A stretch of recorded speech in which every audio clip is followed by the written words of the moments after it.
90 రోజుల కోర్సు పూర్తి చేస్తే చాలు 100% ప్లేస్మెంట్ సపోర్ట్ తో సాఫ్ట్వేర్ జాబ్ మీ సొంతం. వెంటనే కోడ్ జ్ఞాన్ డెస్టినేషన్ ని సంప్రదించండి. హాయ్ హలో నమస్తే, welcome back to Suman TV. ప్రస్తుతం మనతో పాటు ఉన్నారు family counsellor, motivational speaker, public speaker Rajani Ramma గారు. నమస్తే మ్యామ్. నమస్తే Naveena. Ma'am, wife and husband రిలేషన్లో ఎక్కువగా గొడవలు అవుతూనే ఉంటాయి. ఆ గొడవల్లోంచి మనం ఒక పాయింట్ తీసుకుంటే ఎక్కువగా అయ్యేది ఫినాన్షియల్ మ్యాటర్స్. డబ్బు విషయాల్లో మాత్రం బాగా ఎక్కువైపోతాయి గొడవలు. ఎందుకంటారు అసలు? అంటే ఫినాన్షియల్గా అంటే వైఫ్ అండ్ హస్బెండే కదా, ఏదైనా మరి కలిసి మాట్లాడుకోవాలి, కోఆర్డినేట్ చేసుకోవాలి, ప్రతిదీ కూర్చొని చెప్పుకోవాలని అంటారు కదా. ఈ డబ్బు విషయాలు వచ్చేటప్పటికి భార్య భర్త దగ్గరికి వెళ్ళి మరి ఈ నెల ఇంత కట్టాలి, మనం ఈ నెల అంత కట్టాలి, ఎంత వచ్చింది ఏంటి అడిగినప్పుడు వెంటనే కోపం వచ్చేస్తుంది హస్బెండ్కి.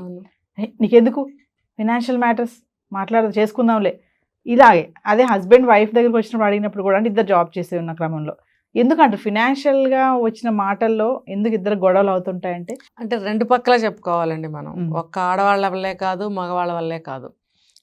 కామన్గా ఈ గొడవ అవుతుంది అంటే దాదాపుగా డబ్బు గురించే అవుతుంది. రెండోది భర్త వైపు వాళ్ళ ఫ్యామిలీ చుట్టాలు గురించి కానీ, భార్య వైపు ఫ్యామిలీ చుట్టాల గురించి కానీ కూడా అవుతాయి. ఎక్కువ ఈ రెండు విషయాల్లో అవుతాయి. ఒకటేమో ఫ్యామిలీస్ వైపుగా, ఒకటేమో డబ్బు గురించి ఎక్కువగా అయ్యే రెండే. ఈ రెండు అన్ని తరాల్లోనూ ఇదే కామన్గా నడుస్తుంది. ఇంకా ముఖ్యంగా ఈ డబ్బు గురించి అన్నారు కాబట్టి, ఇప్పుడు ఇద్దరు జాబ్ చేస్తుంటే ఒక రకమైన గొడవలు వస్తాయి.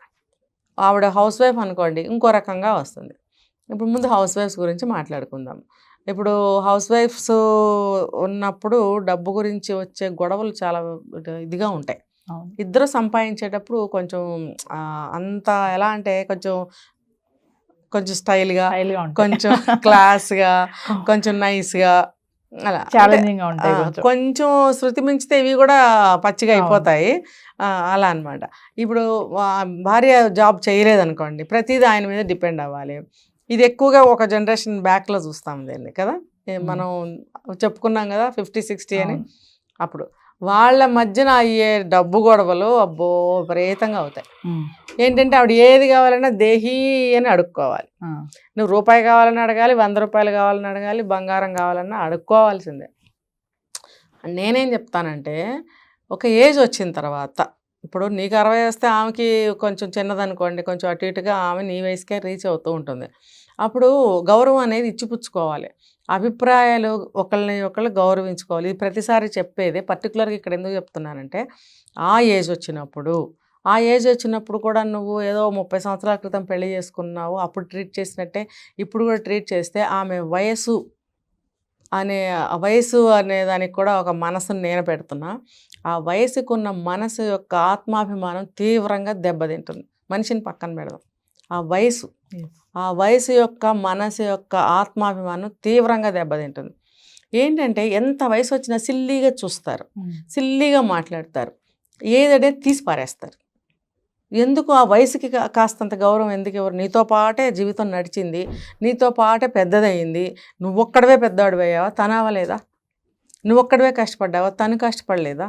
నీ కోసం, నీ వంశం కోసం పిల్లల్ని కనలేదా? మరి ఇంత బరువు బాధ్యతలన్నీ మోస్తూ పనులు చేస్తూ ఇంత చేసినప్పుడు ఎప్పుడైనా నాకు ఒక 10,000 రూపాయలు ఇవ్వండి అని అడిగినప్పుడు నువ్వు వెంటనే ఆలోచించకుండా ఇవ్వగలగాలి. ఇప్పుడు ఇంతకాలం కాపురం చేసిన తర్వాత ఆవిడేంటో నీకు తెలుసు, ఆవిడ మనస్తత్వం తెలుసు, ఆవిడ ఎందుకు ఖర్చు పెడుతుందో, దేనికి ఖర్చు పెడుతుందో, దుబారా మనిషా పొదుపారా నీకు అర్థమైపోతుంది. 25-30 ఏళ్ళు కాపురం చేస్తే, అన్నేళ్ళు కూడా అవసరం లేదు, ఒక 5 ఏళ్ళు అయితే అర్థమైపోతుంది. అర్థమైపోయినప్పుడు నువ్వు 30 ఏళ్ళ తర్వాత నువ్వు డబ్బులు అడిగితే ఎందుకు, లేకపోతే లేదు పాపం ఆవిడ ఇంకొంచెం దాన్ని ఏమంటారు పాష్గా ఆ ప్రశ్నని మార్చుకుని తన అవసరాన్ని చెప్పితే ఇస్తాడేమో అని కొంచెం ఈ పని పడిందండి, నాకు 10,000 కావాలి ఇవ్వండి అని అడిగినప్పుడు అప్పుడన్నా ఇవ్వాలని అనుకోవాలి. ఇవ్వకుండా ఏమంటాడు, వద్దు అది ఇప్పుడు అవసరమా అంటే ఇక్కడ ఎన్ని స్టెప్స్గా అవమానపడింది ఆవిడ. ఇప్పుడు ఇంత వయసు వచ్చాక నాకు 10,000 కావాలి ఇవ్వండి అని అడిగే స్వతంత్రం ఆమెకు లేదా? సమాన భావం ఉండదా? సంపాదించకపోతే నీకు చేసిన సర్వీస్కి నువ్వు ఎన్ని లక్షలు నువ్వు ఆవిడకి విలువ కట్టగలవు? ఆ పనికి, ఆవిడ చేసిన సర్వీసెస్కి మనం చెప్పుకున్నాం, నువ్వు చేసే ప్రతి చండాలానికి ఆవిడ శుభ్రం చేయటం, ఆవిడ అన్నీ ఇల్లంతా చూసుకోవడం, వచ్చేవాళ్ళకి పోయేవాళ్ళకి తలుపులు తీయడం, తలుపులు వేయడము, మరి ఇంట్లో పని పాటలు చేసుకోవడం, పిల్లల్ని తీర్చిదిద్దే పని కూడా భార్యకే మళ్ళీ నువ్వేం చేయవు, మగాడిని అంటావు, ఉద్యోగం అంటావు. మరి అలాంటప్పుడు ఈ హౌస్ వైఫ్ డబ్బు దగ్గర వివరంగా చెప్పినా, కారణం చెప్పినా నువ్వు వద్దు అనేస్తావు చివరికి, లేకపోతే లేదు అనేస్తావు.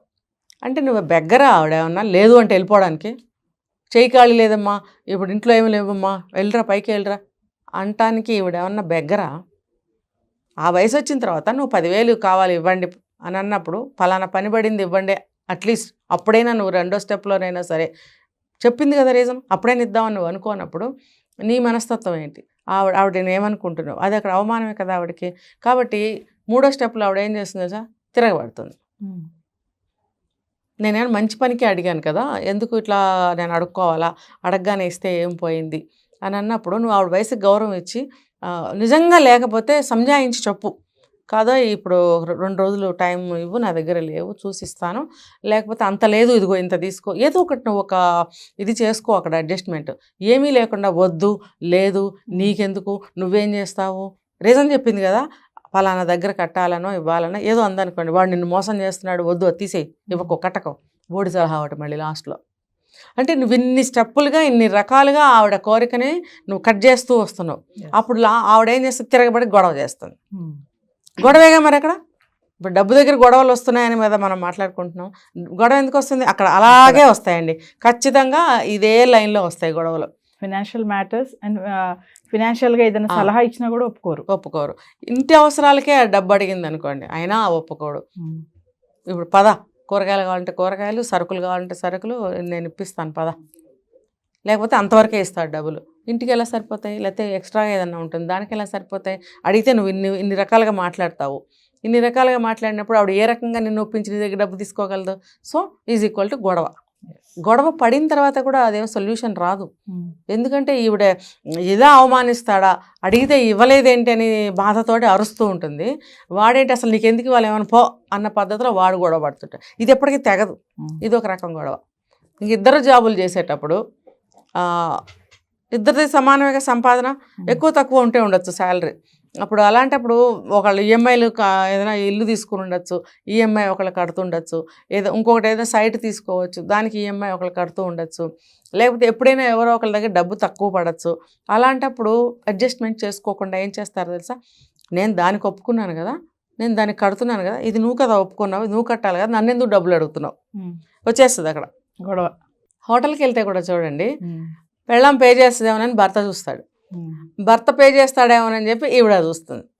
ఎంత చండాలమైనటువంటి పరిస్థితి అక్కడ చూడండి. నువ్వు భార్యకి వెళ్ళావు హోటల్కి, భోజనమో టిఫినో తినడానికి, ఇద్దరు ఇంటి దగ్గర అనుకుని వెళ్ళినప్పుడు ఆటోమేటిక్గా ఎవరో ఒకళ్ళు ముందు తీసి ఇచ్చేస్తే అది వేరే విషయం. తనిస్తుందా అతనిస్తాడా అని ఎదురు చూడటం అనే సిచ్యువేషన్ నీచంగా అనిపిస్తుంది. వరస్ట్ సిచ్యువేషన్ అది. మరి ఎందుకనంటే డబ్బే పరమాత్మ, పైసే పరమాత్మ అంటారు కదా. అంటే ప్రతి దగ్గర డబ్బే గొంతు పట్టుకుంటుంది. ఏ రిలేషన్ అయినా పాడు చేసే డబ్బే. అది భార్యాభర్త ఇద్దరు కలిసి ఒకటి తిన్నప్పుడు చెల్లించే దగ్గర చూడండి ఎంత దరిద్రంగా ఉందో అది. అదే డబ్బే కదా. సరే ఇలా కొంతకాలం జరిగిన తర్వాత బరస్ట్ అవుతుంది బాంబు. అప్పుడు నేనే ఖర్చు పెట్టాలా, నువ్వు ఎందుకు ఖర్చు పెట్టావు, నువ్వు తిన్నావు కదా, ఎంత అసహ్యంగా ఉంది చూడండి.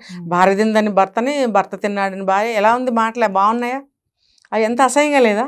ఇద్దరు ఒకటే కదా, భార్యాభర్త అన్న తర్వాత ఒక ఇంట్లో ఉంటున్నారు, ఇద్దరు ఒక జీవితాన్ని ఇద్దరు పంచుకుని ముందుకు వెళ్తున్నప్పుడు, అంటే ఒక వస్తువుని రెండుగా చేసుకుని ఇద్దరు పంచుకున్నట్టే కదా జీవితం అంటే కూడా. ఇద్దరు కలిసి ఒక జీవితాన్ని పంచుకున్నారు అంటే, ఇద్దరు కలిసి ఒక వస్తువుని 2 ముక్కలు చేసి ఎలా పంచుకుని తింటారో, ఇద్దరు 2 పీసులుగా వచ్చి ఒకటై జీవితాన్ని గడపడానికి సిద్ధపడినప్పుడు, ఇలాంటి చిన్న చిన్న విషయాల దగ్గర దరిద్రమైనటువంటి ఆర్గ్యుమెంట్ అనమాట. ఒక మంత్లో ఈఎంఐ డబ్బు తక్కువైందో, లేకపోతే సమయానికి అందలేదో, నువ్వు అడ్జస్ట్ చెయ్యి, నెక్స్ట్ మంత్ మళ్ళీ నువ్వు సరిచేయి దాన్ని. అలా లేకుండా వంతుల వారీగా దెబ్బలాడుకోవటం. ఇద్దరు కలిసి చేసుకుంటున్నది వాళ్ళిద్దరి కోసమే చేసుకుంటున్న ఆ పనికి మళ్ళీ కట్టే దగ్గర నిశ్చయమైనటువంటి ఆర్గ్యుమెంట్స్ అన్నమాట. ఇద్దరు కలిసి ఒక స్థలం కొనాలనుకున్నప్పుడు, ఒక ఇల్లు కొనాలనుకున్నప్పుడు, రేపొద్దున ఆ ఇంట్లో ఇద్దరు కలిసి నివసించాలనుకున్నప్పుడు ఇలాంటివి అవసరమా? నీది నాది లేదు, అతను ఎవరికైనా ఇష్టమైన అతనికి పెట్టాడు, ఈవిడ ఎవరికైనా ఇష్టమైన వాళ్ళకి తన వాళ్ళకి ఎవరికైనా పెట్టుకుంది, అక్కడ కూడా గొడవలు వస్తాయి. నువ్వెందుకు పెట్టావు, ఇక్కడ తక్కువైపోదా డబ్బు, నీ ఇష్టమైన, ఇద్దరం కలిసి సంపాదిస్తున్నప్పుడు ఇద్దరం కలిసి చేయాలి కదా అనేది ఒకటి ఉంది. చిన్న చిన్నవి ఉంటాయండి, అది అలాంటివి పట్టించుకోకూడదు. ఇప్పుడు తను ఎవరికైనా గవ్వుకునేది ఒక 500 1000 రూపాయలు ఒక 5000 ఇవ్వాల్సి వస్తుంది. ప్రతిదీ తను ఆధారపడి అడిగి చేయాలంటే అది కూడా బాధాకరమైన సిచ్యువేషనే.